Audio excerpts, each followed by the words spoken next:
ਉਹ ਗੱਲ ਵੱਖਰੀ ਹੈ ਕਿ ਗੁਰੂ ਪਰਮੇਸ਼ਰ ਦੀ ਪ੍ਰਸੰਨਤਾ ਕਿਸੇ ਜਾਪ ਨਾਲ ਨਹੀਂ ਹੁੰਦੀ, ਕਿਸੇ ਤਾਪ ਨਾਲ ਨਹੀਂ ਹੁੰਦੀ। ਧੰਨ ਕਲਗੀਧਰ ਪਾਤਸ਼ਾਹ ਮਹਾਰਾਜ ਜੀ ਵੀ ਫਰਮਾਉਂਦੇ ਹਨ ਕਿ ਜਾਪ ਕੇ ਜਪੇ ਤੇ ਪਾਈਏ ਜਾਓ ਅਜਾਪ ਨਾਥ, ਪੂਦਨਾ ਸਦੀਵ ਤੂੰ ਹੀ ਉਚਰਤ ਹੈ। ਕਹਿੰਦੇ ਫਿਰ ਤਾਂ ਪੂਦਨਾ ਨਾਮ ਦਾ ਪੰਛੀ ਤੂੰ ਹੀ ਦੀ ਰੱਟ ਲਗਾਈ ਰੱਖਦਾ ਹੈ। ਤਾਪ ਕੇ ਸਹਿਤ ਪਾਈਏ ਜੋ ਅਤਾਪ ਨਾਥ, ਤਾਪਨਾ ਅਨੇਕ ਤਨ ਘਾਇਲ ਸਹਿਤ ਹੈ। ਧੰਨ ਸ੍ਰੀ ਗੁਰੂ ਗੋਬਿੰਦ ਸਿੰਘ ਮਹਾਰਾਜ ਜੀ ਕਹਿੰਦੇ ਜੇ ਕਿਸੇ ਤਪ ਦੇ ਨਾਲ ਗੱਲ ਬਣਦੀ ਹੋਵੇ ਫਿਰ ਜਿਹੜੇ ਘਾਇਲ, ਜਿਹੜੇ ਜ਼ਖਮੀ, ਜਿਹੜੇ ਬਿਮਾਰ ਲੋਕ ਹਨ ਉਹ ਕਿੰਨੇ ਵਿਚਾਰੇ ਕਸ਼ਟ ਝੱਲਦੇ ਹਨ। ਫਿਰ ਉਹਨਾਂ ਨੂੰ ਪਰਮਾਤਮਾ ਮਿਲ ਜਾਵੇ, ਉਹਨਾਂ ਨੂੰ ਰੱਬ ਮਿਲ ਜਾਵੇ। ਪਰ ਸਾਧ ਸੰਗਤ ਜੀ ਇਸ ਦਾ ਇਹ ਮਤਲਬ ਕਦੇ ਵੀ ਨਹੀਂ ਕੱਢਣਾ ਆਪਣੀ ਜ਼ਿੰਦਗੀ ਦੇ ਵਿੱਚ ਕਿ ਸਿੱਖ ਨੇ ਅਭਿਆਸ ਨਹੀਂ ਕਰਨਾ, ਸਿੱਖ ਨੇ ਅਭਿਆਸੀ ਨਹੀਂ ਬਣਨਾ। ਇਹ ਇਸ ਦਾ ਮਤਲਬ ਨਹੀਂ ਹੈ। ਵੱਧ ਤੋਂ ਵੱਧ ਅਭਿਆਸ ਕਰਨ ਦੀ ਪ੍ਰੇਰਨਾ ਦਿੱਤੀ ਗਈ ਹੈ। ਜਿਤਨੇ ਵੀ ਮਹਾਂਪੁਰਸ਼, ਜਿੰਨੇ ਵੀ ਸ਼ਹੀਦ, ਜਿੰਨੇ ਵੀ ਬ੍ਰਹਮ ਗਿਆਨੀ ਸੰਤ ਹੋਏ ਹਨ, ਬਹੁਤ ਜ਼ਿਆਦਾ ਗੁਰਮੰਤਰ ਦਾ, ਮੂਲ ਮੰਤਰ ਦਾ, ਬਹੁਤ ਗੁਰਬਾਣੀਆਂ ਦਾ ਅਭਿਆਸ ਕਰਦੇ ਰਹੇ ਹਨ। ਇਹ ਅਭਿਆਸ ਇੱਕ ਪਾਤਰਤਾ ਦੀ ਤਰ੍ਹਾਂ ਹੁੰਦਾ ਹੈ। ਜਿਸ ਦੇ ਕੋਲ ਕੋਈ ਬਰਤਨ ਹੋਵੇਗਾ ਉਸ ਦੇ ਵਿੱਚ ਹੀ ਵਸਤੂ ਪਵੇਗੀ ਨਾ, ਜਾਂ ਕੋਈ ਝੋਲੀ ਕਰੇਗਾ ਜਾਂ ਬੁੱਕ ਕਰੇਗਾ ਜਾਂ ਕੋਈ ਬਰਤਨ ਅੱਗੇ ਕਰੇਗਾ ਤਾਂ ਹੀ ਉਸ ਦੇ ਵਿੱਚ ਅਗਲਾ ਦਾਤਾ ਵਿੱਚ ਵਸਤੂ ਪਾਵੇਗਾ ਨਾ, ਉਂਝ ਕਿਵੇਂ ਪਾਵੇਗਾ। ਇਹ ਗੁਰਮੰਤਰ ਦਾ ਅਭਿਆਸ ਕਰਨਾ, ਮੂਲ ਮੰਤਰ ਦਾ ਅਭਿਆਸ ਕਰਨਾ, ਜਪਜੀ ਸਾਹਿਬ ਦੇ ਜਾਂ ਹੋਰ ਗੁਰਬਾਣੀਆਂ ਦੇ ਪਾਠਾਂ ਦਾ ਅਭਿਆਸ ਕਰਨਾ ਇੱਕ ਪਾਤਰਤਾ ਬਣਾਉਣੀ ਹੁੰਦੀ ਹੈ। ਫਿਰ ਸਤਿਗੁਰ ਇੱਕ ਦਿਨ ਉਸ ਦੇ ਵਿੱਚ ਵਸਤੂ ਪਾ ਦਿੰਦੇ ਹਨ। ਇੱਕ ਦਿਨ ਸਤਿਗੁਰ ਦੀ ਕਲਾ ਵਰਤ ਜਾਂਦੀ ਹੈ। ਜਿਤਨੇ ਵੀ ਕਮਾਈ ਵਾਲੇ ਮਹਾਂਪੁਰਸ਼ ਹਨ ਉਹ ਸਾਰੇ ਅਭਿਆਸ ਦੇ ਨਾਲ ਜੋੜਦੇ ਹਨ, ਬਈ ਅਭਿਆਸ ਕਰੋ। ਗੁਰੂ ਅਰਜਨ ਦੇਵ ਮਹਾਰਾਜ ਸਾਹਿਬ ਜੀ ਨੇ ਜਪਜੀ ਸਾਹਿਬ ਜੀ ਦਾ ਪਾਠ ਦੱਸਿਆ ਸੀ, ਭਈ ਜਪਜੀ ਸਾਹਿਬ ਦਾ ਪਾਠ ਕਰਿਆ ਕਰੋ। 21 ਪਾਠ ਕਰਿਆ ਕਰਦੇ ਸਨ। ਔਰ ਸਾਧ ਸੰਗਤ ਜੀ ਕਰਦਿਆਂ ਫਿਰ ਸਤਿਗੁਰ ਦੀ ਕਲਾ ਵਰਤ ਗਏ। ਜਿਹੜੀ ਲਿਵ ਸੀ ਉਹ ਗੁਰੂ ਪਰਮੇਸ਼ਰ ਦੇ ਚਰਨਾਂ ਦੇ ਨਾਲ ਜੁੜ ਗਈ। ਰਸਨਾ ਦੇ ਉੱਪਰ ਗੁਰੂ ਪਰਮੇਸ਼ਰ ਦਾ ਵਾਸਾ ਹੋ ਗਿਆ। ਔਰ ਇਤਿਹਾਸ ਦੇ ਵਿੱਚ ਜ਼ਿਕਰ ਆਉਂਦਾ ਹੈ ਕਿ ਜਦ ਭਾਈ ਬੁੱਧੂ ਜੀ ਦਾ ਆਵਾ ਕੱਚਾ ਰਿਹਾ ਸੀ, ਉਹ ਇਹਨਾਂ ਦੇ ਬਚਨਾਂ ਦੇ ਨਾਲ ਹੀ ਕੱਚਾ ਰਿਹਾ ਸੀ। ਭਾਈ ਲੱਖੂ ਜੀ ਦੇ ਲੰਗਰ ਛਕਾਇਆ ਸੀ, ਸੰਗਤਾਂ ਨੂੰ ਅਰਦਾਸ ਕਰਵਾਈ ਸੀ। ਸੰਗਤ ਨੇ ਕਿਹਾ ਭਾਈ ਬੁੱਧੂ ਦਾ ਆਵਾ ਪੱਕ ਜਾਵੇ, ਭਾਈ ਲੱਖੂ ਨੇ ਕਿਹਾ ਸੀ ਨਹੀਂ ਕੱਚਾ ਰਹੇਗਾ। ਭਾਈ ਬੁੱਧੂ ਜੀ ਆਖਣ ਲੱਗੇ ਵੀ ਤੂੰ ਕੌਣ ਹੁੰਦਾ ਹੈ ਜਿਹੜਾ ਗੁਰੂ ਦੇ ਬਚਨਾਂ ਨੂੰ ਉਲਟਾ ਦੇਵੇਂ। ਜਿਹੜੇ ਬਚਨ ਭਾਈ ਲੱਖੂ ਜੀ ਨੇ ਅੱਗੋਂ ਕੀਤੇ ਸਨ ਉਹਨਾਂ ਬਚਨਾਂ ਨੂੰ ਇਤਿਹਾਸਕਾਰਾਂ ਨੇ ਅੰਕਿਤ ਕੀਤਾ ਹੈ। ਕਹਿੰਦੇ ਇੱਕ ਦੁਨੀਆਦਾਰੀ ਦਾ ਮਾਣ ਹੁੰਦਾ ਹੈ, ਇੱਕ ਗੁਰੂ ਦਾ ਮਾਣ ਹੁੰਦਾ ਹੈ, ਇੱਕ ਨਾ ਦੇ ਕੋਲ ਪਰਮਾਤਮਾ ਦਾ ਮਾਣ ਹੁੰਦਾ ਹੈ। ਕਹਿੰਦੇ ਭਾਈ ਬੁੱਧੂ ਤੂੰ ਕਹਿੰਦਾ ਹੈ ਮੈਂ ਕੌਣ ਹਾਂ? ਆਖਣ ਲੱਗੇ ਹਮ ਪੀ ਹੈ ਗੁਰ ਸਿੱਖ ਮਹਾਨੇ। ਕਹਿੰਦੇ ਜੇ ਗੁਰੂ ਮਹਾਨ ਹੈ ਨਾ ਆਪਾਂ ਵੀ ਉਸੇ ਮਹਾਨ ਗੁਰੂ ਦੇ ਮਹਾਨ ਸਿੱਖ ਹਾਂ। ਸਾਨੂੰ ਵੀ ਕਿਧਰੇ ਐਵੇਂ ਨਾ ਸਮਝੀ। ਹਮ ਪੀ ਹੈ ਗੁਰ ਸਿੱਖ ਮਹਾਨੇ, ਨੈ ਭੋਜਨ ਦੇ ਕਰ ਤ੍ਰਿਪਤਾਨੇ। ਤੂੰ ਸਾਨੂੰ ਅਣਦੇਖਿਆ ਕੀਤਾ ਹੈ, ਜਾ ਤੇਰਾ ਆਵਾ ਜਿਹੜਾ ਹੈ ਨਾ ਉਹ ਕੱਚਾ ਹੀ ਰਹੇਗਾ।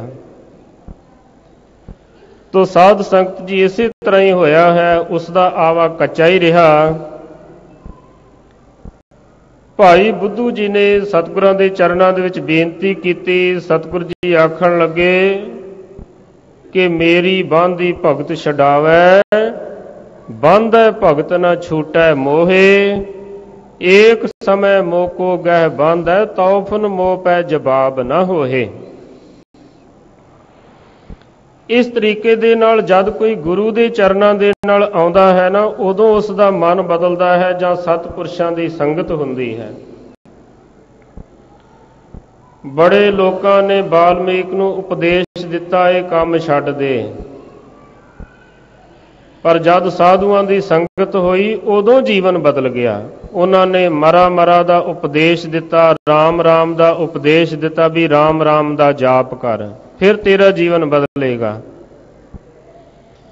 ਇਹੀ ਰਾਮ ਨਾਮ ਜਿਹੜਾ ਹੈ ਨਾ, ਉਹ ਤੇਰੇ ਅੰਦਰ ਦੀ ਮੈਲ ਨੂੰ ਧੋ ਸੁੱਟੇਗਾ। ਇਸੇ ਦੇ ਨਾਲ ਹੀ ਮੈਲ ਧੁੱਪਦੀ ਹੈ। ਭਰੀਐ ਹੱਥ ਪੈਰ ਤਨ ਦੇਹ, ਪਾਣੀ ਧੋਤੈ ਉਤਰ ਸਖੇਹ, ਮੂਤ ਪਲੀਤੀ ਕੱਪੜ ਹੋਏ, ਦੇ ਸਾਬੂਨ ਲਈਐ ਉਹ ਧੋਏ, ਭਰੀਐ ਮਤ ਪਾਪਾਂ ਕੈ ਸੰਗ, ਉਹ ਧੋਪੈ ਨਾਵੇਂ ਕੈ ਰੰਗ। ਇਹ ਮਨ ਦੀ ਮੈਲ ਨਾਮ ਦੇ ਨਾਲ ਹੀ ਧੁੱਪਦੀ ਹੈ। ਇਸ ਤਰੀਕੇ ਦੇ ਨਾਲ ਜਿਵੇਂ ਸ੍ਰੀ ਗੁਰੂ ਤੇਗ ਬਹਾਦਰ ਮਹਾਰਾਜ ਸਾਹਿਬ ਜੀ ਫਰਮਾ ਰਹੇ ਹਨ, ਆਓ ਸਤਿਗੁਰੂ ਪਾਤਸ਼ਾਹ ਮਹਾਰਾਜ ਜੀ ਦੇ ਬਚਨਾਂ ਨੂੰ ਸਰਵਣ ਕਰਦਿਆਂ ਹੋਇਆਂ ਇੱਕ ਵਾਰੀ ਪਿਆਰ ਨਾਲ ਸਾਰੀ ਸੰਗਤ ਜਪੀਏ ਜੀ, ਸਤਿਨਾਮ ਸ੍ਰੀ ਵਾਹਿਗੁਰੂ ਜੀ। ਸਤਿਨਾਮ ਸ੍ਰੀ ਵਾਹਿਗੁਰੂ ਸਾਹਿਬ ਜੀ। ਇਕ ਓੰਕਾਰ ਸਤਿਗੁਰ ਪ੍ਰਸਾਦ। ਸ਼ਬਦ ਦੀ ਆਰੰਭਤਾ ਦੇ ਵਿੱਚ ਮੂਲ ਮੰਗਲ ਕਰਦੇ ਹਨ ਕਿ ਉਹ ਵਾਹਿਗੁਰੂ ਪਰਮੇਸ਼ਰ ਇੱਕ ਹੈ। ਉਹ ਸਾਰਿਆਂ ਦਾ ਪ੍ਰਕਾਸ਼ਕ ਹੈ, ਪੈਦਾ ਕਰਨ ਵਾਲਾ, ਪਾਲਣਾ ਕਰਨ ਵਾਲਾ, ਲੈਤਾ ਕਰਨ ਵਾਲਾ। ਔਰ ਉਸ ਦੀ ਪ੍ਰਾਪਤੀ ਹੁੰਦੀ ਹੈ ਗੁਰੂ ਦੀ ਕਿਰਪਾ ਨਾਲ, ਅਥਵਾ ਉਹ ਸਤ ਸਰੂਪ ਹੈ। ਉਹ ਅਗਿਆਨਤਾ ਦੇ ਅੰਧੇਰੇ ਨੂੰ ਦੂਰ ਕਰਕੇ ਗਿਆਨ ਦਾ ਪ੍ਰਕਾਸ਼ ਕਰਨ ਵਾਲਾ ਹੈ ਅਤੇ ਉਹ ਕਿਰਪਾ ਦਾ ਸਰੂਪ ਹੈ। ਰਾਗ ਦੇਵ ਗੰਧਾਰੀ ਮਹੱਲਾ ਨਾਵਾਂ। ਧੰਨ ਸ੍ਰੀ ਗੁਰੂ ਤੇਗ ਬਹਾਦਰ ਮਹਾਰਾਜ ਸਾਹਿਬ ਜੀ, ਜਿਨ੍ਹਾਂ ਦਾ ਉਪਦੇਸ਼ ਬਹੁਤ ਸਾਰਾ ਮਨ ਦੇ ਪਰਥਾਏ ਉਚਾਰਨ ਕੀਤਾ ਹੋਇਆ ਹੈ। ਇੱਕ ਵਾਰੀ ਸਾਰੀ ਸੰਗਤ ਸਤਿਗੁਰਾਂ ਦਾ ਨਾਮ ਲੈ ਕੇ ਯਾਦ ਕਰੀਏ। ਸਾਰੇ ਰਸਨਾ ਨੂੰ ਕਰੋ ਪਵਿੱਤਰ, ਆਖੋ ਜੀ ਧੰਨ ਧੰਨ ਸ੍ਰੀ ਗੁਰੂ ਤੇਗ ਬਹਾਦਰ ਮਹਾਰਾਜ ਜੀ। ਧੰਨ ਧੰਨ ਸ੍ਰੀ ਗੁਰੂ ਤੇਗ ਬਹਾਦਰ ਮਹਾਰਾਜ ਜੀ। ਦੇਵ ਗੰਧਾਰੀ ਰਾਗ ਵਿੱਚ ਜਿਨ੍ਹਾਂ ਦੀ ਉਪਮਾ ਸਤਿਗੁਰਾਂ ਨੇ ਕੀਤੀ ਹੈ, ਤਿਲਕ ਜੰਨੂ ਰਾਖਾ ਪ੍ਰਭ ਤਾਕਾ, ਕੀਨੋ ਵੱਡੋ ਕੱਲੂ ਮੈਂ ਸਾਕਾ। ਐਸੇ ਦੀਨ ਦਿਆਲ ਸ੍ਰੀ ਗੁਰੂ ਤੇਗ ਬਹਾਦਰ ਮਹਾਰਾਜ ਸਾਹਿਬ ਜੀ ਫਰਮਾਉਂਦੇ ਹਨ, ਮਨ ਨੈਕ ਨ ਕਹਿਓ ਕਰੈ। ਸਤਿਗੁਰੂ ਜੀ ਫਰਮਾਉਂਦੇ ਹਨ ਕਿ ਇਹ ਮਨ ਜਿਹੜਾ ਹੈ ਨਾ, ਨੈਕ ਮਾਤਰ ਥੋੜੇ ਮਾਤਰ ਵੀ ਕਿਹਾ ਹੋਇਆ ਕਰਦਾ ਨਹੀਂ। ਇਸ ਨੂੰ ਜਿੰਨੀ ਮਰਜ਼ੀ ਚੰਗੀ ਸਿੱਖਿਆ ਦਿਓ, ਜਿੰਨੀਆਂ ਮਰਜ਼ੀ ਫਿਲਾਸਫੀਆਂ ਘੋਟੋ, ਜਿੰਨੀਆਂ ਮਰਜ਼ੀ ਇਸ ਨੂੰ ਕਿਤਾਬੀ ਗੱਲਾਂ ਸੁਣਾਓ ਵੀ ਇਹ ਕੰਮ ਚੰਗਾ ਹੈ, ਇਹ ਮਾੜਾ ਹੈ, ਭਾਵੇਂ ਦੱਸ ਵੀ ਦਿਓ ਸ਼ਰਾਬ ਦੇ ਇਹ ਨੁਕਸਾਨ ਹਨ, ਪਰ ਫਿਰ ਵੀ ਸ਼ਰਾਬੀ ਬੰਦਾ ਜਿਹੜਾ ਹੈ ਨਾ, ਉਹ ਆਪਣੀ ਆਦਤ ਤੋਂ ਬਾਜ ਨਹੀਂ ਆਉਂਦਾ। ਬੁਰਿਆਈ ਵਾਲੇ ਪਾਸੇ ਜੀਵ ਜਿਹੜਾ ਹੈ ਨਾ, ਉਸ ਦਾ ਮਨ ਦੌੜ ਕੇ ਜਾਂਦਾ ਹੈ। ਸੀਖ ਸਿਖਾਏ ਰਹਿਓ ਆਪਣੀ ਸੀ। ਕਹਿੰਦੇ ਆਪਣੀ ਸਿੱਖਿਆ, ਆਪਣੇ ਖਿਆਲੀ ਗੱਲਾਂ ਜਿਹੜੀਆਂ ਹਨ, ਉਹ ਸਿਖਾ ਕੇ ਇਹ ਜੀਵ ਹਾਰ ਜਾਂਦਾ ਹੈ। ਪਰ ਇਸ ਦੇ ਉੱਪਰ ਰੱਤਾ ਭਰ ਵੀ ਕੋਈ ਪ੍ਰਭਾਵ ਨਹੀਂ ਪੈਂਦਾ। ਦੁਰਮਤ ਤੀ ਨਾ ਟਰੈ, ਛੋਟੀ ਮਤ ਤੋਂ ਟਲਦਾ ਨਹੀਂ। ਪਰ ਸਾਧ ਸੰਗਤ ਜੀ ਅਸਰ ਹੁੰਦਾ ਹੈ ਸਤਿਗੁਰਾਂ ਦੇ ਬਚਨਾਂ ਦਾ, ਅਸਰ ਹੁੰਦਾ ਹੈ ਕਮਾਈ ਵਾਲਿਆਂ ਦੇ ਬਚਨਾਂ ਦਾ। ਦੂਸਰਾ, ਕੋਈ ਕਿਤਾਬੀ, ਕੋਈ ਤਾਰਕਿਕ, ਕੋਈ ਖਿਆਲੀ ਬੰਦਾ ਆਖੇ ਨਾ ਵੀ ਮੈਂ ਇਸ ਨੂੰ ਸਮਝਾ ਲਵਾਂ, ਇਸ ਦੇ ਉੱਪਰ ਆਪਣਾ ਪ੍ਰਭਾਵ ਪਾ ਲਵਾਂ, ਬਿਲਕੁਲ ਨਹੀਂ ਮੰਨੇਗਾ। ਉਹੀ ਗੱਲ ਕਿਧਰੇ ਸਤਿਗੁਰੂ ਜੀ ਸਮਝਾਉਣ, ਸਤਿਗੁਰੂ ਦੀ ਬਾਣੀ ਦੀ ਵਿਚਾਰਧਾਰਾ ਦੇ ਨਾਲ ਜੁੜਿਆ ਜਾਵੇ, ਫਿਰ ਇਸ ਮਨ ਦੇ ਉੱਪਰ ਪ੍ਰਭਾਵ ਪੈਂਦਾ ਹੈ। ਨਹੀਂ ਸ਼ਰਾਬ ਛੁੱਟਦੇ, ਬਾਰ-ਬਾਰ ਉਹ ਜਾਪ ਕਰੇ, ਸਤਿਗੁਰਾਂ ਦੇ ਬਚਨਾਂ ਨੂੰ ਚੇਤੇ ਕਰੇ। ਉਹ ਜਿਹੜੇ ਸਤਿਗੁਰਾਂ ਨੇ ਗੁਰਬਾਣੀ ਦੇ ਵਿੱਚ ਇਸ ਦੇ ਪਰਥਾਏ ਬਚਨ ਕੀਤੇ ਹਨ। ਨਹੀਂ ਔਗਣ ਛੁੱਟਦੇ, ਬਾਰ-ਬਾਰ ਉਹਨਾਂ ਬਚਨਾਂ ਨੂੰ ਚੇਤੇ ਕਰੇ। ਮਨ ਖੁਟਹਰ ਤੇਰਾ ਨਹੀਂ, ਵਿਸਾਸ ਤੂੰ ਮਹਾ ਉਦਮਾਦਾ, ਖਰਕਾ ਪੈਖਰ ਤਉ ਛੁਟੈ ਜੋ ਉਪਰ ਲਾਦਾ। ਕਹਿੰਦੇ ਉਹ ਜੋ ਗਧਾ ਹੈ ਨਾ, ਉਸ ਦੇ ਪੈਂਖੜ ਉਦੋਂ ਹੀ ਖੋਲਣੇ ਚਾਹੀਦੇ ਹਨ ਜਦ ਉਸ ਨੂੰ ਉੱਪਰੋਂ ਚੰਗੀ ਤਰ੍ਹਾਂ ਦੇ ਨਾਲ ਲੱਦ ਦਿੱਤਾ ਜਾਂਦਾ ਹੈ, ਉਦੋਂ ਖੋਲਦੇ ਹਨ। ਕਹਿੰਦੇ ਇਸ ਮਨ ਨੂੰ ਵੀ ਅਵਾਰਾ ਨਹੀਂ ਛੱਡਣਾ ਚਾਹੀਦਾ, ਇਸ ਨੂੰ ਨਾਮ ਬਾਣੀ ਦੇ ਨਾਲ ਲੱਦ ਕੇ ਰੱਖਣਾ ਚਾਹੀਦਾ ਹੈ। ਇੰਨਾ ਅਭਿਆਸ ਵਧਾ ਲੈਣਾ ਚਾਹੀਦਾ ਹੈ ਬਈ ਸਾਰਾ ਦਿਨ ਅਭਿਆਸ ਦੀ ਚਿੰਤਾ ਲੱਗੀ ਰਹੇ ਵੀ ਹੁਣ ਇੰਨਾ ਅਭਿਆਸ ਕਰ ਲਿਆ ਹੈ, ਇੰਨਾ ਰਹਿ ਗਿਆ ਹੈ, ਹੁਣ ਇੰਨਾ ਕਰ ਲਿਆ ਹੈ, ਇੰਨਾ ਰਹਿ ਗਿਆ ਹੈ। ਜੋ ਸਵੇਰ ਤੋਂ ਸ਼ੁਰੂ ਕਰੇ ਸੌਣ ਲੱਗਿਆਂ ਤੱਕ ਅਭਿਆਸ ਦੀ ਚਿੰਤਾ ਲੱਗੀ ਰਹੇ, ਇਸ ਨੂੰ ਪੂਰੀ ਤਰ੍ਹਾਂ ਦੇ ਨਾਲ ਲੱਦ ਕੇ ਰੱਖੇ ਨਾਮ ਬਾਣੀ ਦੇ ਨਾਲ। ਮਾੜਾ ਜਿੰਨਾ ਢਿੱਲਾ ਪਵੇ ਉਸੇ ਵਕਤ ਹੀ ਇਹ ਫਿਰ ਗਲਤ ਪਾਸੇ ਵਾਲੇ ਪਾਸੇ ਜਾਂਦਾ ਹੈ। ਖਰਕਾ ਪੈਖਰ ਤਉ ਛੁਟੇ ਜੋ ਉੱਪਰ ਲਾਦਾ। ਹੁਣ ਤਾਰਕਿਕ ਲੋਕ ਕਹਿੰਦੇ ਜੇ ਸਾਰੀ ਦਿਹਾੜੀ ਨਾਮ ਬਾਣੀ ਦੀ ਚਿੰਤਾ ਕਰਦੇ ਰਹੇ ਤਾਂ ਬਾਕੀ ਕੰਮਾਂ ਦੀ ਚਿੰਤਾ ਕਿਵੇਂ ਕਰਾਂਗੇ, ਬਾਕੀ ਕੰਮ ਕਿਵੇਂ ਹੋਣਗੇ। ਪਰ ਸਾਧ ਸੰਗਤ ਜੀ ਰਸਕ ਪੁਰਸ਼ਾਂ ਦੇ ਬਚਨ ਹਨ ਕਿ ਜਿਹੜੇ ਨਾਮ ਬਾਣੀ ਦੀ ਚਿੰਤਾ ਕਰਦੇ ਹਨ ਉਹਨਾਂ ਦੀਆਂ ਦੁਨੀਆਦਾਰੀ ਦੀਆਂ ਸਾਰੀਆਂ ਚਿੰਤਾਵਾਂ ਮੁੱਕ ਜਾਂਦੀਆਂ ਹਨ। ਜਿਨ੍ਹਾਂ ਨੇ ਇੱਕ ਕੰਮ ਕਰ ਲਿਆ ਉਹਨਾਂ ਨੂੰ 100 ਕੰਮ ਨਹੀਂ ਕਰਨੇ ਪੈਂਦੇ, ਪਰ ਜਿਹੜੇ 100 ਕੰਮ ਕਰਦੇ ਹਨ ਉਹ ਫਿਰ ਵੀ ਅਸ਼ਾਂਤ ਰਹਿੰਦੇ ਹਨ, ਫਿਰ ਵੀ ਚਿੰਤਤ ਰਹਿੰਦੇ ਹਨ। ਤਾਂ ਹੀ ਸਤਿਗੁਰਾਂ ਨੇ ਫਰਮਾਇਆ ਚਿੰਤਤ ਹੀ ਦੀਸੈ ਸਭ ਕੋਏ। ਕਹਿੰਦੇ ਸੁਖੀ ਵੀ ਕੋਈ ਹੈਗਾ ਹੈ, ਸਤਿਗੁਰੂ ਜੀ ਕਹਿੰਦੇ ਚਿੰਤਤ ਹੀ ਦੀਸੈ ਸਭ ਕੋਏ, ਚੇਤੈ ਏਕ ਤਹੀ ਸੁਖ ਹੋਏ। ਕਹਿੰਦੇ ਜਿਹੜੇ ਚਿੰਤਨ ਕਰਦੇ ਹਨ ਉਹਨਾਂ ਦੇ ਪਾਸ ਚਿੰਤਾ ਨਹੀਂ ਹੁੰਦੀ, ਉਹਨਾਂ ਦੀ ਸਾਰੀ ਚਿੰਤਾ ਗਰੂਬ ਹੋ ਜਾਂਦੀ ਹੈ, ਮਿਟ ਜਾਂਦੀ ਹੈ। ਕਹਿੰਦੇ ਜਿੰਨਾ ਮਰਜ਼ੀ ਇਸ ਨੂੰ ਸਮਝਾਓ ਇਹ ਖੋਟੀ ਮੱਤ ਤੋਂ ਟਲਦਾ ਨਹੀਂ, ਜਿੰਨਾ ਚਿਰ ਤੱਕ ਮੋਹ ਮਾਇਆ ਦਾ ਪ੍ਰਭਾਵ ਬਣਿਆ ਰਹਿੰਦਾ ਹੈ। ਕਈ ਵਾਰੀ ਅਭਿਆਸ ਕਰਦਿਆਂ ਕਰਦਿਆਂ ਵੀ ਬਣਿਆ ਰਹਿੰਦਾ ਹੈ, ਪਰ ਇਸ ਦਾ ਇਹ ਮਤਲਬ ਨਹੀਂ ਵੀ ਅਭਿਆਸ ਛੱਡ ਦੇਣਾ ਚਾਹੀਦਾ ਹੈ। ਭਾਈ ਸਾਹਿਬ ਭਾਈ ਵੀਰ ਸਿੰਘ ਜੀ ਦੇ ਬਚਨ ਹਨ, ਕਹਿੰਦੇ ਲੱਗਾ ਹੈ ਤਾਂ ਲੱਗਾ ਰਹੋ, ਹਰਦਮ ਕਦੇ ਨਾ ਭੂਲ, ਲੱਗਾ ਰਿਹਾ ਤਾਂ ਲੱਖ ਦਾ, ਛੱਡੇ ਤਾਂ ਕੌਡੀ ਮੂਲ। ਜਿਵੇਂ ਇੱਕ ਮਹਾਂਪੁਰਸ਼ ਦੇ ਬਚਨ ਹਨ, ਕਹਿੰਦੇ ਇਹ ਮਨ ਜਿਹੜਾ ਹੈ ਨਾ ਬਲਦ ਵਰਗਾ ਹੈ, ਬਲਦ ਵਰਗਾ। ਕਹਿੰਦੇ ਗਲੇ ਦੇ ਵਿੱਚ ਰੱਸਾ ਪਾ ਕੇ ਬਲਦ ਨੂੰ ਕਿੱਲੇ ਦੇ ਨਾਲ ਬੰਨ੍ਹ ਦਿਓ, ਕਿੰਨਾ ਕੁ ਚਿਰ ਤੱਕ ਇਹ ਘੁੰਮੇਗਾ, ਆਖਰਕਾਰ ਘੁੰਮ ਘੁੰਮ ਕੇ ਹਾਰ ਥੱਕ ਕੇ ਬੈਠ ਜਾਵੇਗਾ। ਕਹਿੰਦੇ ਇਸੇ ਤਰੀਕੇ ਦੇ ਨਾਲ ਇਸ ਨੂੰ ਨਾਮ ਬਾਣੀ ਦੇ ਨਾਲ ਬੰਨ੍ਹ ਲੈਣਾ ਚਾਹੀਦਾ ਹੈ।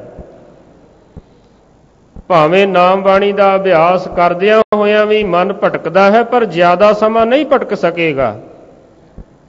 ਆਖਰਕਾਰ ਹਾਰ ਥੱਕ ਕੇ ਇਸ ਨੂੰ ਬੈਠਣਾ ਹੀ ਪਵੇਗਾ। ਦੁਰਮਤ ਤੇ ਨਾ ਟਰੈ, ਖੋਟੀ ਮੱਤ ਤੋਂ ਇਹ ਟਲਦਾ ਨਹੀਂ। ਜਿਵੇਂ ਭਾਈ ਗੁਰਦਾਸ ਸਾਹਿਬ ਜੀ ਦੇ ਬਚਨ ਆਉਂਦੇ ਹਨ, ਪਵਨ ਗਮਨ ਜੈਸੇ ਗੁੱਡੀਆ ਉੱਡਤ ਰਹਿ, ਪਵਨ ਰਹਿਤ ਗੁੱਡੀ ਉੱਡ ਨਾ ਸਕਤ ਹੈ। ਕਹਿੰਦੇ ਜਿੰਨਾ ਚਿਰ ਤੱਕ ਹਵਾ ਚੱਲਦੀ ਹੈ ਨਾ, ਉਹਨਾਂ ਚਿਰ ਤੱਕ ਹੀ ਗੁੱਡੀ ਉੱਡਦੀ ਹੈ। ਜਦ ਤੱਕ ਮੋਹ ਮਾਇਆ ਦਾ ਪ੍ਰਭਾਵ ਰਹਿੰਦਾ ਹੈ, ਉਹਨਾਂ ਚਿਰ ਤੱਕ ਹੀ ਮਨ ਭਟਕਦਾ ਹੈ। ਡੋਰੀ ਕੀ ਮਰੋਰ ਜੈਸੇ ਲਟੂਆ ਫਿਰਤ ਰਹਿ, ਤਾਓ ਹਾਓ ਮਿਟੈ ਗਿਰ ਪਰੈ ਹੋਏ ਥਕਤ ਹੈ। ਜਿੰਨਾ ਚਿਰ ਤੱਕ ਕਹਿੰਦੇ ਡੋਰੀ ਦੀ ਖਿੱਚ ਹੁੰਦੀ ਹੈ ਨਾ, ਉਹਨਾਂ ਚਿਰ ਤੱਕ ਲਾਟੂ ਘੁੰਮਦਾ ਹੈ। ਜਦ ਉਸ ਦੀ ਖਿੱਚ ਮੁੱਕ ਜਾਂਦੀ ਹੈ, ਲਾਟੂ ਫਿਰ ਡਿੱਗ ਪੈਂਦਾ ਹੈ ਜ਼ਮੀਨ ਤੇ। ਕੰਚਨ ਅਛੁੱਧ ਜਿਉ ਕੁਠਾਲੀ ਠਹਿਰਾਤ ਨਾਹੀ, ਨਿਰਮਲ ਸ਼ਬ ਪਏ ਸੁਧ ਕਹਿ ਸ਼ਕਤ ਹੈ।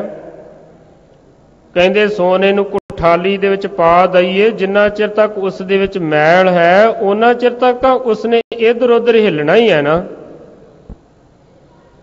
ਜੇਕਰ ਨਾਮ ਬਾਣੀ ਦਾ ਅਭਿਆਸ ਕਰਦਿਆਂ ਮਨ ਭਟਕਦਾ ਹੈ, ਤਾਂ ਸਮਝ ਲੈਣਾ ਚਾਹੀਦਾ ਹੈ ਕਿ ਅਜੇ ਮੈਲ ਹੈਗੀ ਹੈ। ਜਿੰਨਾ ਚਿਰ ਤੱਕ ਸੋਨੇ ਦੇ ਵਿੱਚ ਮੈਲ ਹੈ, ਉਹਨਾਂ ਚਿਰ ਤੱਕ ਨਹੀਂ ਟਿਕੇਗਾ। ਜਦ ਮੈਲ ਨਿਕਲ ਗਈ ਫਿਰ ਟਿਕ ਜਾਂਦਾ ਹੈ। ਕਹਿੰਦੇ ਦੁਰਮਤ ਦੁਬਦਾ ਭਰਮਤ ਚਤੁਰ ਕੁੰਟ, ਗੁਰਮਤ ਏਕ ਟੇਕ ਮੋਨ ਨਾ ਬਕਤ ਹੈ। ਜਿੰਨਾ ਚਿਰ ਤੱਕ ਦੁਰਮਤ ਹੈ, ਖੋਟੀ ਮਤ ਦਾ ਪ੍ਰਭਾਵ ਹੈ, ਉਹਨਾਂ ਚਿਰ ਤੱਕ ਇਹ ਭਟਕੇਗਾ। ਜਦੋਂ ਗੁਰਮਤ ਆ ਜਾਵੇ, ਫਿਰ ਕਹਿੰਦੇ ਵਿਅਰਥ ਬੋਲਣਾ ਬੰਦ ਕਰ ਦਿੰਦਾ ਹੈ, ਫਿਰ ਮੌਨੀ ਹੋ ਜਾਂਦਾ ਹੈ। ਗੁਰਮਤ ਏਕ ਟੇਕ ਮੌਨ ਨਾ ਬਕਤ ਹੈ, ਫਿਰ ਨਹੀਂ ਬਕਦਾ, ਫਿਰ ਮੌਨੀ ਹੋ ਜਾਂਦਾ ਹੈ।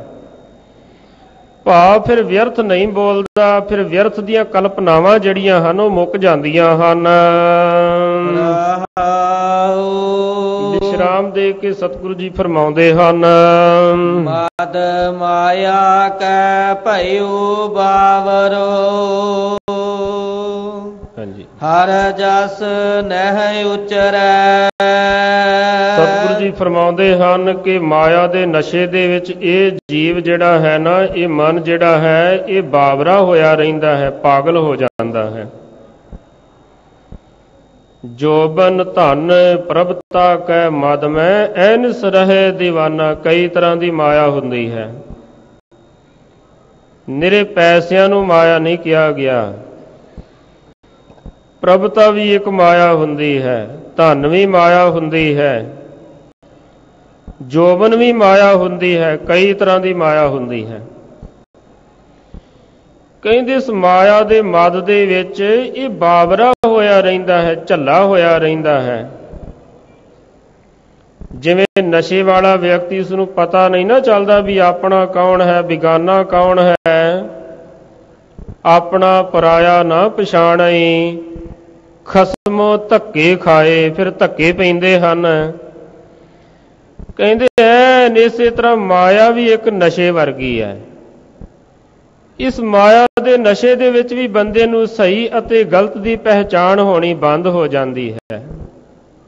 ਮਾਇਆ ਧਾਰੀ ਅਤ ਅੰਨਾ ਬੋਲਾ, ਸ਼ਬਦ ਨ ਸੁਣਈ ਬਹੁ ਰੋਲ ਕਚੋਲਾ। ਇਸ ਕਰਕੇ ਕਹਿੰਦੇ ਮਾਇਆ ਧਾਰੀ ਜੀਵ ਪ੍ਰਮਾਤਮਾ ਦਾ ਨਾਮ, ਉਸ ਦਾ ਜਸ ਨਹੀਂ ਉਚਾਰਦਾ। ਪਰ ਪਰ ਪੰਚ ਜਗਤ ਕੋ ਡਹਿਕੈ, ਆਪਨੋ ਉਦਰ ਪਰੈ। ਭਰਮ ਦੇ ਵਿੱਚ ਪਿਆ ਹੋਇਆ ਜੀਵ ਕਈ ਤਰ੍ਹਾਂ ਦੇ ਪਰਪੰਚ ਕਰਦਾ ਹੈ, ਵਲਛਲ ਕਰਦਾ ਹੈ। ਦੂਸਰਿਆਂ ਦੇ ਕੋਲੋਂ ਠੱਗ ਕੇ, ਬੇਈਮਾਨੀ ਕਰਕੇ, ਹੇਰਾ ਫੇਰੀ ਕਰਕੇ ਇਹ ਆਪਣਾ ਪੇਟ ਭਰਦਾ ਹੈ। ਦੂਸਰਿਆਂ ਨੂੰ ਭਾਵੇਂ ਭੁੱਖਿਆਂ ਰੱਖ ਲਈਏ, ਆਪਣਾ ਪੇਟ ਭਰ ਲਈਏ, ਇਸ ਤਰ੍ਹਾਂ ਦੀ ਸੋਚਣੀ ਹੁੰਦੀ ਹੈ। ਬਹੁ ਪਰਪੰਚ ਕਰ ਪਰ ਧਨ ਲਿਆਵੈ। ਕਹਿੰਦੇ ਸੁਤੇ ਸਿੱਧ ਕਿਸੇ ਨੂੰ ਕੋਈ ਬਰਕਤ ਮਿਲ ਜਾਣੀ, ਉਹ ਵੱਖਰੀ ਗੱਲ ਹੈ, ਵੱਖਰਾ ਵਿਸ਼ਾ ਹੈ। ਪਰ ਸਾਰੇ ਲੋਕ ਇਸ ਤਰ੍ਹਾਂ ਦੇ ਨਹੀਂ ਹੁੰਦੇ। ਕਹਿੰਦੇ ਜ਼ਿਆਦਾ ਗਿਣਤੀ ਹੁੰਦੀ ਹੈ, ਲੋਕ ਪਾਪ ਕਰਕੇ ਧਨ ਇਕੱਠਾ ਕਰਦੇ ਹਨ, ਪਾਪਾਂ ਬਾਝੋਂ ਹੋਵੇ ਨਾਹੀਂ। ਕਹਿੰਦੇ ਜ਼ਿਆਦਾਤਰ ਪਾਪ ਤੋਂ ਬਿਨਾਂ ਨਹੀਂ ਇਕੱਠੀ ਹੁੰਦੀ, ਭਾਗ ਤਾਂ ਕਿਸੇ ਕਿਸੇ ਦੇ ਹੁੰਦੇ ਹਨ, ਵੀ ਸੁਤੇ ਸਿੱਧ ਕਿਸੇ ਕਿਸੇ ਨੂੰ ਮਿਲਦਾ ਹੈ।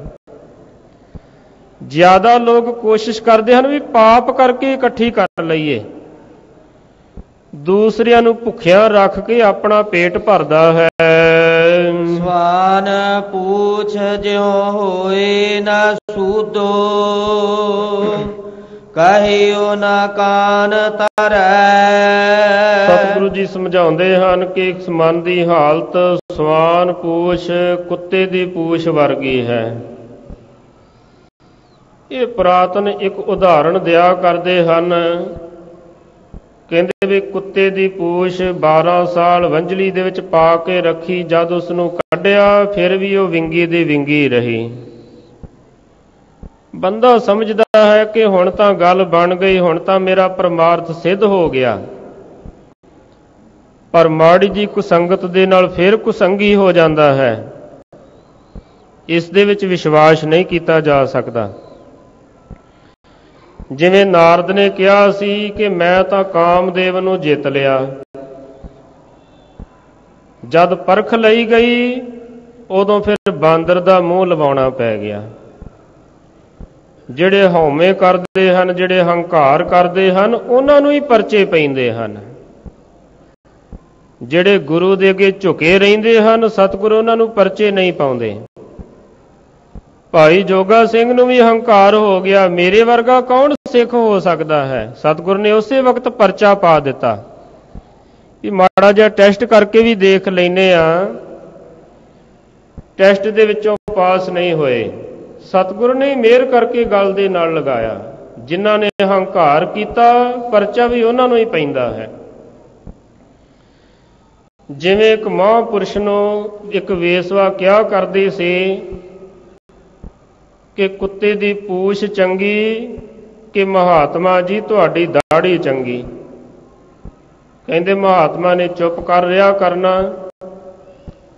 ਜਦ ਉਹ ਅਕਾਲ ਚਲਾਣਾ ਕਰਨ ਲੱਗੇ, ਆਖਣ ਲੱਗੇ ਲਿਆਓ ਵੇਸਵਾ ਨੂੰ ਬੁਲਾ ਕੇ।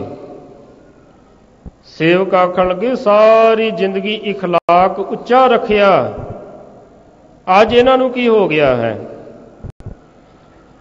ਪਰ ਹੁਕਮ ਸੀ, ਬੁਲਾ ਕੇ ਲਿਆਂਦਾ ਗਿਆ। ਆਖਣ ਲੱਗੇ ਜਦ ਤੱਕ ਜੀਵਨ ਚੱਲ ਰਿਹਾ ਸੀ ਨਾ, ਖਤਰਾ ਬਣਿਆ ਹੋਇਆ ਸੀ। ਭਗਤਾਂ ਨੇ ਵੀ ਦੱਸਿਆ ਹੈ, ਤਾਂ ਹੀ ਤਾਂ ਮਹਾਂਪੁਰਸ਼ ਹੰਕਾਰ ਨਹੀਂ ਕਰਦੇ। ਵੀ ਅਜੋ ਸੋ ਨਾਉ ਸਮੁੰਦਰ ਮੈਂ, ਕਿਆ ਜਾਣੋ ਕਿਆ ਹੋਏ। ਵੀ ਅਜੇ ਬੇੜਾ ਕਿਨਾਰੇ ਤੇ ਨਹੀਂ ਲੱਗ ਗਿਆ, ਜੇ ਕੀ ਪਤਾ ਹੈ ਕੀ ਹੋਣਾ ਹੈ। ਇਸ ਕਰਕੇ ਮਹਾਂਪੁਰਸ਼ ਹਉਮੈ ਨਹੀਂ ਕਰਦੇ, ਹੰਕਾਰ ਨਹੀਂ ਕਰਦੇ। ਭਾਵੇਂ ਬੜੀ ਬੰਦਗੀ ਹੁੰਦੀ ਹੈ, ਬੜੀ ਕਮਾਈ ਹੁੰਦੀ ਹੈ। ਆਖਣ ਲੱਗੇ ਕਿ ਵੇਸਵਾ ਦਾ ਉੱਤਰ ਦਿੱਤਾ। ਆਖਣ ਲੱਗੇ ਕਿ ਐ ਵੇਸਵਾ, ਅੱਜ ਮੇਰੀ ਦਾੜੀ ਜਿਹੜੀ ਹੈ ਨਾ ਉਹ ਚੰਗੀ ਹੈ, ਜਿਹੜੀ ਕੁੱਤੇ ਦੀ ਪੂਛ ਹੈ ਨਾ ਉਹ ਚੰਗੀ ਨਹੀਂ।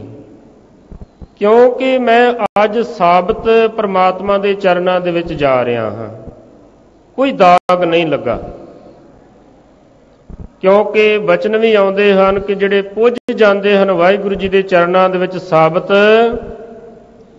ਉਹਨਾਂ ਦੀ ਬਰਾਬਰੀ ਫਿਰ ਹੀਰੇ ਨਹੀਂ ਕਰ ਸਕਦੇ, ਰਤਨ ਨਹੀਂ ਕਰ ਸਕਦੇ। ਕਿਸੇ ਵੀ ਵਸਤੂ ਦੇ ਨਾਲ ਉਹਨਾਂ ਦੀ ਫਿਰ ਤਸ਼ਬੀਹ ਨਹੀਂ ਦਿੱਤੀ ਜਾ ਸਕਦੀ। ਸਤਿਗੁਰੂ ਤੇਗ ਬਹਾਦਰ ਮਹਾਰਾਜ ਸਾਹਿਬ ਜੀ ਇਹੀ ਉਦਾਹਰਣ ਦਿੰਦੇ ਹਨ। ਜਿਵੇਂ ਬਸੰਤ ਰਾਗ ਚੱਲ ਰਿਹਾ ਹੈ, ਕੀਰਤਨੀਆਂ ਪਾਸੋਂ ਆਪ ਜੀ ਕਈ ਵਾਰੀ ਇਹ ਸਰਵਣ ਵੀ ਕਰਦੇ ਰਹਿੰਦੇ ਹੋ ਕਿ ਸੁਰਹੇ ਕੀ ਜੈਸੀ ਤੇਰੀ ਚਾਲ, ਤੇਰੀ ਪੂੰਛਟੀ ਉੱਪਰ ਝਮਕ ਬਾਲ। ਇਸ ਘਰ ਮੈਂ ਹੋ ਸੋ ਤੂੰ ਢੂੰਡ ਖਾਏ, ਔਰ ਕਿਸ ਹੀ ਕੇ ਤੂੰ ਮਤ ਹੀ ਜਾਹੇ। ਕਹਿਣ ਤੋਂ ਮੁਰਾਦ ਕਿ ਸ਼ਕਲ ਤਾਂ ਗਊ ਵਰਗੀ ਹੈ, ਪਰ ਕੰਮ ਜਿਹੜੇ ਹਨ ਉਹ ਕੁੱਤੇ ਵਰਗੇ ਹਨ। ਇਸ ਤਰ੍ਹਾਂ ਦੱਸਿਆ ਹੈ ਕਬੀਰ ਜੀ ਨੇ। ਸਤਿਗੁਰੂ ਤੇਗ ਬਹਾਦਰ ਮਹਾਰਾਜ ਸਾਹਿਬ ਜੀ ਫਰਮਾ ਰਹੇ ਹਨ, ਕਹਿੰਦੇ ਜਿੰਨਾ ਮਰਜੀ ਸਮਝਾਈਏ, ਜਿਵੇਂ ਕੁੱਤੇ ਦੀ ਪੂਛ ਸਿੱਧੀ ਨਹੀਂ ਹੁੰਦੀ, ਇਹ ਮਨ ਵੀ ਬੁਰਾਈਆਂ ਵੱਲੋਂ ਟਲਦਾ ਨਹੀਂ ਹੈ। ਕਹੋ ਨਾਨਕ ਭਜ ਰਾਮ ਨਾਮ ਨਿਤ ਜਾਤੇ ਕਾਜ ਸਰੈ। ਸਭ ਤੋਂ ਵਧੀਆ ਢੰਗ ਸ੍ਰੀ ਗੁਰੂ ਤੇਗ ਬਹਾਦਰ ਮਹਾਰਾਜ ਸਾਹਿਬ ਜੀ ਸਮਝਾ ਰਹੇ ਹਨ। ਕਹਿੰਦੇ ਮਨ ਬੁਰਾਈਆਂ ਵੱਲੋਂ ਮੁੜ ਸਕਦਾ ਹੈ, ਚੰਗਿਆਈਆਂ ਵਾਲੇ ਪਾਸੇ ਲੱਗ ਸਕਦਾ ਹੈ, ਪਰ ਇੱਕ ਕੰਮ ਕਰੇ, ਜੇਕਰ ਕੋਈ ਜਗਿਆਸੂ ਕੋਈ ਜੀਵ ਪਰਮਾਤਮਾ ਦੇ ਨਾਮ ਦਾ ਭਜਨ ਕਰੇ, ਫਿਰ ਜਿਹੜਾ ਕਾਰਜ ਹੈ ਨਾ, ਜਿਹੜੇ ਕਾਰਜ ਵਾਸਤੇ ਜੀਵ ਇਸ ਸੰਸਾਰ ਦੇ ਵਿੱਚ ਆਇਆ ਹੈ ਕਿ ਪ੍ਰਾਣੀ ਤੂੰ ਆਇਆ ਲਾਹਾ ਲੈਣ, ਜਿਹੜਾ ਲਾਭ ਲੈਣ ਵਾਸਤੇ ਆਇਆ ਹੈ। ਭਈ ਪ੍ਰਾਪਤ ਮਾਨੁਖ ਦੇਹਰੀਆ, ਗੋਬਿੰਦ ਮਿਲਣ ਕੀਏ ਤੇਰੀ ਬਰੀਆ। ਫਿਰ ਕਹਿੰਦੇ ਰਾਮ ਰਾਮ ਕਹਿੰਦਿਆਂ ਹੋਇਆਂ ਵਾਹਿਗੁਰੂ ਵਾਹਿਗੁਰੂ ਵਾਹਿਗੁਰੂ ਦਾ ਜਾਪ ਕਰਦਿਆਂ ਕਰਦਿਆਂ ਇਹ ਕਾਰਜ ਜਿਹੜਾ ਹੈ ਨਾ ਜਗਿਆਸੂ ਦਾ ਫਿਰ ਸਰ ਜਾਂਦਾ ਹੈ, ਸਿੱਧ ਹੋ ਜਾਂਦਾ ਹੈ। ਸ਼ਬਦ ਦੇ ਨਾਲ ਸੁਰਤ ਦਾ ਮਿਲਾਪ ਹੋ ਜਾਂਦਾ ਹੈ, ਆਤਮਾ ਦਾ ਪਰਮਾਤਮਾ ਦੇ ਨਾਲ ਮਿਲਾਪ ਹੋ ਜਾਂਦਾ ਹੈ। ਇਸ ਤਰ੍ਹਾਂ ਜੀਵਨ ਜਿਹੜਾ ਹੈ ਨਾ ਉਹ ਜਗਿਆਸੂ ਦਾ ਸਫਲਾ ਹੋ ਜਾਂਦਾ ਹੈ। ਸੋ ਮੂਲ ਰੂਪ ਦੇ ਵਿੱਚ ਸਤਿਗੁਰੂ ਜੀ ਨੇ ਇਹੀ ਸਮਝਾਇਆ ਹੈ ਵੀ ਪਰਮਾਤਮਾ ਦਾ ਨਾਮ ਸਾਰੇ ਪਾਪਾਂ ਨੂੰ ਧੋ ਸੁੱਟਦਾ ਹੈ। ਘੋਰ ਦੁਖਿਅੰ ਅਨਕ ਹਤਿਅੰ ਜਨਮ ਦਰਿਦਰੰ ਮਹਾ ਵਿਖਿਆਦੰ ਮਿਟੰਤ ਸਗਲ ਸਿਮਰੰਤ ਹਰ ਨਾਮ, ਨਾਨਕ ਜੈਸੇ ਪਾਵਕ ਕਾਸ਼ਟ ਭਸਮੰ ਕਰੋਤ। ਸਤਿਗੁਰੂ ਪਾਤਸ਼ਾਹ ਮਹਾਰਾਜ ਸਾਹਿਬ ਜੀ ਕਿਰਪਾ ਕਰਨ, ਜੋ ਸਤਿਗੁਰੂ ਜੀ ਦੀ ਸਿੱਖਿਆ ਹੈ ਉਹ ਸਾਡੇ ਜੀਵਨ ਦਾ ਹਿੱਸਾ ਬਣ ਜਾਵੇ। ਸਮੂਹ ਸੰਗਤਾਂ ਦਾ, ਸਮੂਹ ਪ੍ਰਬੰਧਕਾਂ ਦਾ ਹਾਰਦਿਕ ਧੰਨਵਾਦ। ਹੋਈਆਂ ਬੇਅੰਤ ਭੁੱਲਾਂ ਚੁੱਕਾਂ ਦੀ ਖਿਮਾ ਜੀ। ਸਵਾਨ ਪੂਛ ਜਿਉ ਹੋਏ ਨ ਸੂਦੋ, ਕਹਿਓ ਨ ਕਾਨ ਤਰੈ। ਕਹੋ ਨਾਨਕ ਭਜ ਰਾਮ ਨਾਮ ਨਿਤ ਜਾਤੇ ਕਾਜ ਸਰੈ।